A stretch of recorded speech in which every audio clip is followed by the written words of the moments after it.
Hello, everyone. This is Frank with Teachly University. In this lecture today, we're going to be discussing the key that we hold to unlimited power and possibility, and how we can use this power to overcome limiting beliefs and create the reality and circumstances which we desire. And we're going to start with a quote from Dr. Joseph Murphy from his work on the power of the subconscious mind, where he says that the first thing to remember is the dual nature of your mind. The subconscious mind is constantly amenable to the power of suggestion. Furthermore, the subconscious mind has complete control of the functions, conditions, and sensations of your body. Trust the subconscious mind to heal you. It made your body and it knows all of its processes and functions.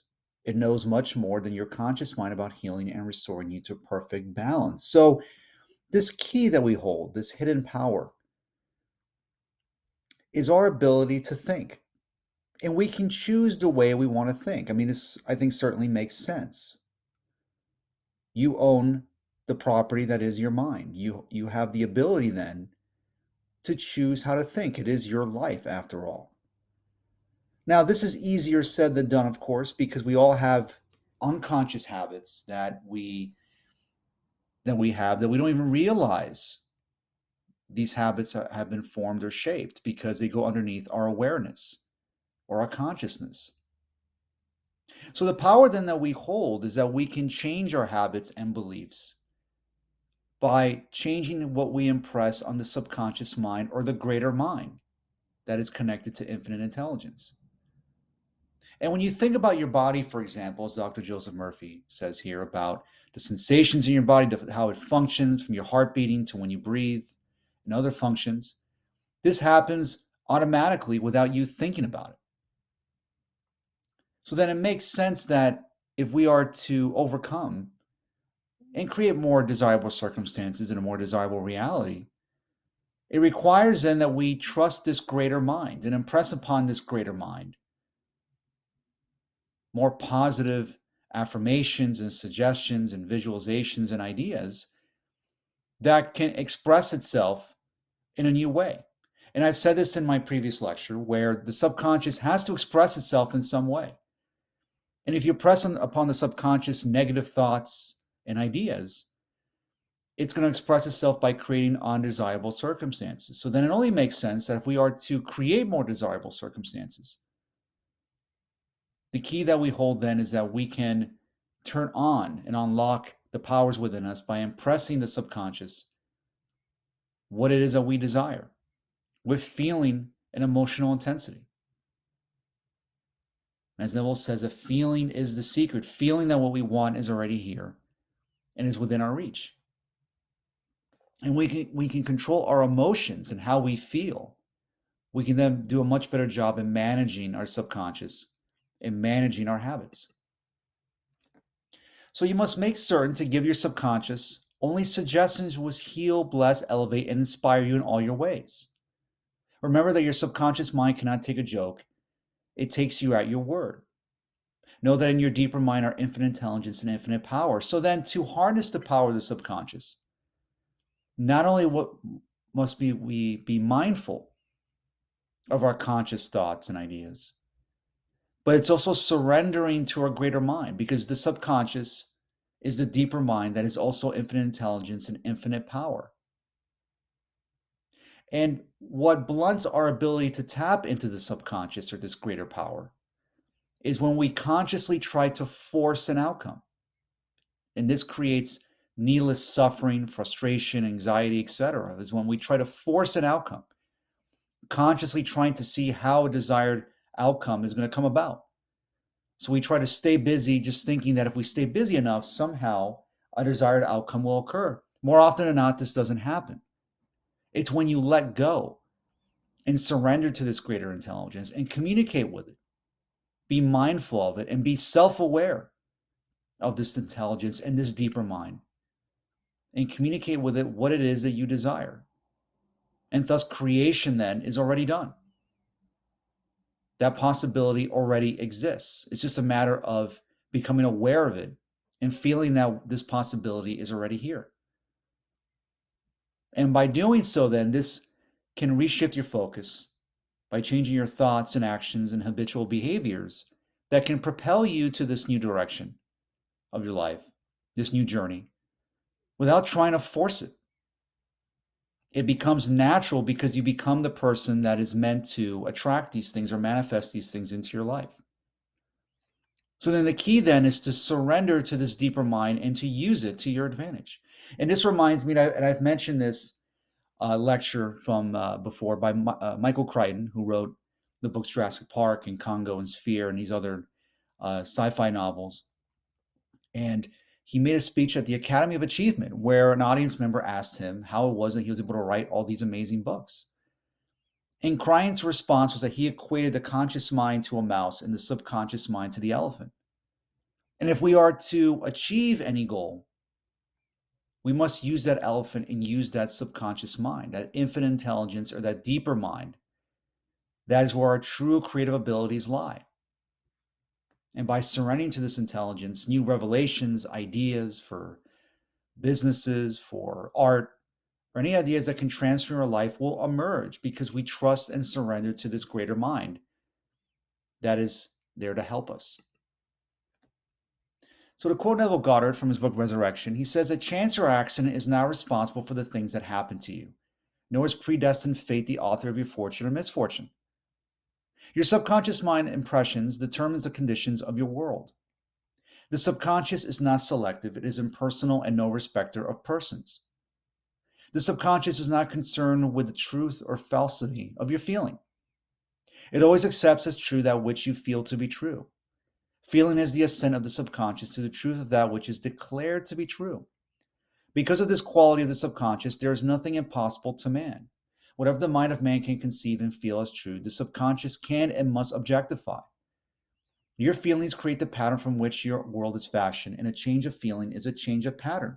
So what struck me here from this quote by Neville was that when he says that whatever the mind of man can conceive and feel as true, the subconscious mind can and must objectify. So it's not just impressing the subconscious with specific ideas or visualizations or positive imagery, but it's believing and feeling that what you want is true, that what you feel is already in existence now. It is already in your reality now.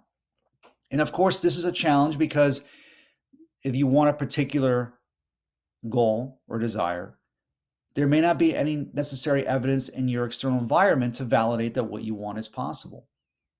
So it is then walking in faith, where we have faith that what we want is possible and it is here now. And to feel that what you want is true. And this is why meditation, journaling, going for walks, taking time for yourself is so important, because this gives us the time then to nurture this feeling that creation is done, that what we want is already here. And it is just a matter of time before it manifests itself in our physical environment. So we must cultivate this power, this key that we hold, by taking the time every day to nurture this feeling and to be kind to ourselves and to love ourselves before we love others first. Because we can't help others, we can't improve the quality of life of others unless we improve our own lives and love ourselves. And when we begin to love ourselves and acknowledge that we've done the best we can with what we knew, we can then move forward with the confidence that now moving forward, we can create the life that we want because we already have the power within us. It is already done. The creative power you hold is within you because by simply feeling and conceiving that what you want is true, the subconscious mind must express itself through that venue, through the energy that you impress upon it, which is based on your desire. So Neville says that I am wealthy, poor, healthy, sick, free, confined, were first of all impressions or conditions felt before they became visible expressions. Your world is your consciousness objectified. Waste no time trying to change the outside. Change the within, or the impression, the without or expression will take care of itself. When the truth of this statement dawns upon you, you will know that you have found the lost word or the key to every door. I am your consciousness is a magical lost word which is made flesh in the likeness of that which you are conscious of being. So I think this passage from Neville Goddard's book, Your Faith is Your Fortune, sums up this lecture, that you hold the key and the power to create desirable circumstances. And that almost any circumstance in your life first started from an idea or feeling.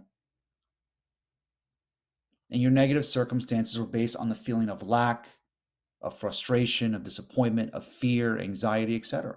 And we've seen how these negative emotions, especially anxiety and depression, how that can physiologically impact your body in a very negative way. So then, if we are to free ourselves from these limiting beliefs, it is being conscious and aware of what it is that we're thinking about and being deliberate and make it a priority to focus on what we want and to cultivate the feeling of the wish fulfilled. And once you understand this power, you can then overcome many limitations that you're experiencing in your life. So, in another part of the passage that struck me was when he says that waste no time trying to change the outside. Change the within or the impression, and the without or expression will take care of itself. So we tend to try to solve our problems by working within the problem. Say, for example, perhaps you've accumulated some debt, credit card debt, student loans, etc. And you try to solve this problem by focusing on the debt that you have, rather than focusing on the solution to this problem, which could be improving your cash flow, starting a business, finding another job, building better business relationships, selling more, etc. Or living in the end where we focused on the end result of what we want, which is not so much the debt, rather to have financial abundance, that we have more than we need to take care of all of our personal needs in our life. We have to outgrow our problems if we are to solve them. We can't solve our problems by working within them, whatever the problem may be. Because when you focus on lack, even if you're taking action in trying to solve the problem, the action you take is based on lack rather than abundance and congruency, where our conscious and subconscious mind are aligned, where the mind and body are one and we feel as if what we want is already here. And then we enter these states of flow, where we're totally immersed in the present moment. When we're constantly living based on the experiences of the past, it becomes much more difficult to solve the problems before us. So Charles F. Hannell, from his book, The Master Key System, a book that I'm revisiting now, he says that then comes a process of visualization. You must see the picture more and more complete, see the detail, and as the details begin to unfold, the ways and means for bringing it into manifestation will develop. One thing will lead to another. Thought will lead to action. Action will develop methods. Methods will develop friends. And friends will bring about circumstances. And finally, the third step, or materialization, will have been accomplished. So by impressing the subconscious or surrendering to this greater mind, by not trying to force an outcome, but by surrendering to it and visualizing what we want in great detail, life begins to unfold in front of us in ways that we never thought were possible. And by reshifting our focus to desirable circumstances, to things that we want, and accepting that it is already done, and just going on about our lives and living our lives without so much focusing on it so much or obsessing about it, by just becoming the person we've always wanted to be, we see new circumstances arise in ways and means for bringing about what we want to manifest in our life. And these new circumstances, as Hannell says, could be new friends, new circumstances, new opportunities, etc. It is surrendering to this greater mind and to visualize with great detail what we want. Again, why meditation is so important. Taking the time every day, even if it's just for 5 or 10 minutes, to live in the end, to feel what we want is already here, to imagine that the dream life that we want is already here now. It's already done. Congratulations. And thinking in this way is very controversial in some ways, because it goes against the grain of modern thought or conventional wisdom of how it is to approach our goals. This is not to say that taking action isn't important, but ultimately it starts with cultivating what goes on within your own minds. And by living every day as if you already have what you seek, you become whole and complete, and no longer are you trying to force outcomes, and you begin living in the present moment. So from Scott Barry Kaufman, he wrote The New Science of Self-Actualization, and also from one of my favorite books, Wired to Create. He says, heaven, so to speak, lies waiting for us through life, ready to step into for a time and to enjoy before we have to come back to our ordinary life of striving. And once we have been in it, we can remember it forever and feed ourselves on this memory and be sustained in times of stress. So what Scott Kaufman is saying is that we can decide to be in a state of bliss, of heaven, so to speak, to be in states of flow when we decide to. We can decide right now to make heaven out of hell, or we can make hell out of heaven. But it is up to us to decide what our frame of mind is going to be. We can decide right now to live in a state of bliss, of joy, of abundance, of happiness. And by doing so, we impress on the subconscious the desirable reality that we wish. And by doing this enough times, eventually new habits begin to form, new ways of thinking, new revelations and ideas and perceptions begin to form that changes our view of reality. And when we change our perception of reality, and when we change our personality, ultimately we change our personal reality. And Stephen Collar, from his book, The Rise of Superman, one of my favorite books, Collar says that when we free from the confines of our normal identity, we are able to look at life and the often repetitive stories we tell about it with fresh eyes. Come Monday morning, we may still clamber back into the monkey suits of our everyday roles: parent, spouse, employee, boss, neighbor. But by then we know they're just costumes with zippers. So what Collar is saying is that in this journey of personal transformation and flow, that it is okay, or oftentimes what happens, we fall back into traditional mental ruts and frustrations and so forth.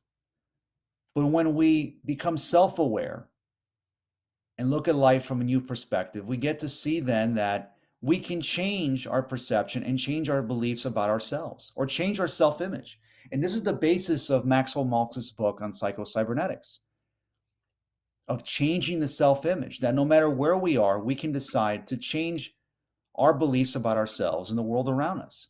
And that even though we get back into the same routine, and perhaps we get back into some of the same old habits that maybe are not beneficial for us, even though this happens, we now have the knowledge and the toolkit necessary to change our perceptions instantly at any moment. And as Scott Barry Kaufman says, that heaven, so to speak, lies waiting for us through life. We can enter heaven, we can enter bliss, we can enter flow when we're immersed in the present moment right now, and not have to wait for something outside of us to feel a certain way. And we walk in faith, knowing that what we want is already done. So to conclude the lecture, Kotler adds, this is what the self-help books don't tell you. Fully alive and deeply committed is a risky business. Once you strip away the platitudes, a life of passion and purpose will always cost, as T.S. Eliot reminds us, not less than everything. So I find this book, this quote from Kotler, to be profound, because I think it's true that to feel fully alive, to feel immersed in the present moment, it does require that we do things differently, that we have to approach life in a new way, that we must make new choices and new decisions that may feel uncomfortable. And that could be brought about by perhaps pitching a business idea in front of investors, approaching an attractive stranger that you find that you want to ask out on a date, or approaching strangers who you want to develop some sort of business or personal relationship with. Or it could be making a few phone calls to a particular program that you want to be a part of, whatever that may be. Or it could be having to move to a new city where you don't know anyone. The fact is that if we are to feel fully alive and committed and living in the present moment, it does require taking some risks, or at least being uncomfortable. That means making a commitment every single day to do one or two things that push us a little bit, make us feel uncomfortable, but help us grow. And when we stay committed to this and do this every single day enough times, we will see that we will unleash this key, this power within us that can help reshape our reality to more of our liking. I think this is incredibly empowering and satisfying to know that we have this power. And once we recognize this, every time we wake up in the morning, we feel a sense of excitement and euphoria knowing that today is the day that you can transform your life at any given moment. You can live in heaven, as Scott Perry Kaufman says from his book, The New Science of Self-Actualization. Thank you so much for listening to this lecture. Hope you enjoyed it, and I'll see you next time. Take care.